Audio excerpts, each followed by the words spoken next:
Leave those details for another day, as Jayden Daniels has breathed hope into this franchise and fan base. Last season, Cleveland didn't suffer their 4th loss until Week 12, so sort of a changing of places between these two teams. The Browns struggling, the Commanders surging. 34-13, your final. Most points in a rookie quarterback's first 5 starts. Quickly climbing is this Daniels-led Commander offense. 155 points, second to third to Brock Purdy and the quarterback he faced on this day. Success, while it's hard to attain, it's even harder to keep. We'll see if he can hold on and keep leading a Washington team with playoff hopes. Mac, as we're sitting there watching Jayden Daniels work his way down a football field, I'm not sure if it's the air out of the balloon for Cleveland or if it's just flying high right now the way that Daniels has. Talk to me about what you saw in this game and when a defense has enough tape on a quarterback. Like, when our defense is going to start seeing Jayden Daniels a little differently? 2 things could be true, right? They're flying high in Washington, and the air is pretty much out of the balloon in Cleveland. Let's start with the winning team, the Commanders. Number one, they have a quarterback. They have a quarterback that they believe in. They have a quarterback that has fit rather nicely in this offensive scheme, and he is making everything look so easy. I'm trying to tell you, when you watch Jayden Daniels play in a Commander's uniform, it feels like you're watching him in an LSU uniform. There's so much space around him, whether run, pass, protection. He just seems untouched and unbothered. He does everything in a calm manner. And even when he gets sacked, when he gets pressured, he still looks so comfortable. And you talked about the accuracy on the deep balls.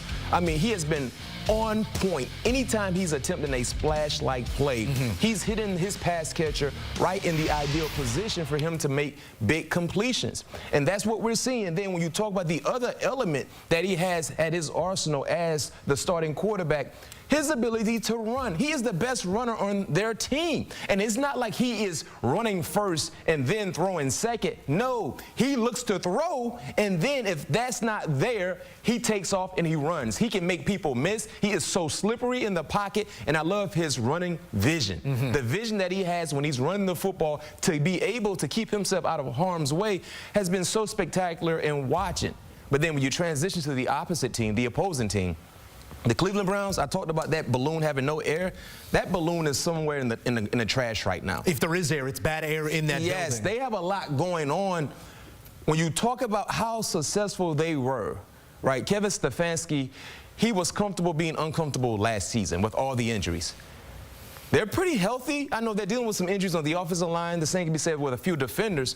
But what we're seeing right now is unexcusable. Yeah. You cannot have these type of letdowns as a team performing when you know what's at stake. When you talk about having your quarterback that you invested so much money in, things haven't gotten right at all. And I don't see it turning around anytime soon moving forward. Can Jameis change it? I'm not here to say that Deshaun Watson is the only problem with this team right now, but can Jameis Winston breathe some life into a team?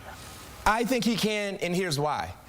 When you make that type of change at the quarterback position, instantly everyone's eyes get bigger in the building. Prime example, Carolina? Right? Carolina. Yeah. When we watch Carolina with Bryce Young, and I'm not saying that Bryce Young was solely at fault for the miscues offensively or as a team as a whole, but when they moved Bryce Young out of the lineup, instantly the offensive line got better.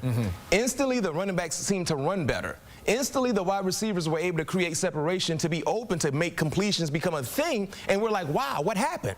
They changed the dynamics at the quarterback position. I'm not saying that's what they should do, but at some point in time, if things will not change anytime soon, sooner than later, you're going to have to make some changes. Yeah. And that falls on the shoulder of who? Kevin Stefanski. You're not saying that's what they should do. I am. We got more coming here on Game Day Scoreboard as we will look for answers to all the questions as we take a look at rushing touchdowns in their first 5 games. The 2024 Washington Commanders with 13 in their first 5. So all that he's doing through the air seems dominant on the ground as well.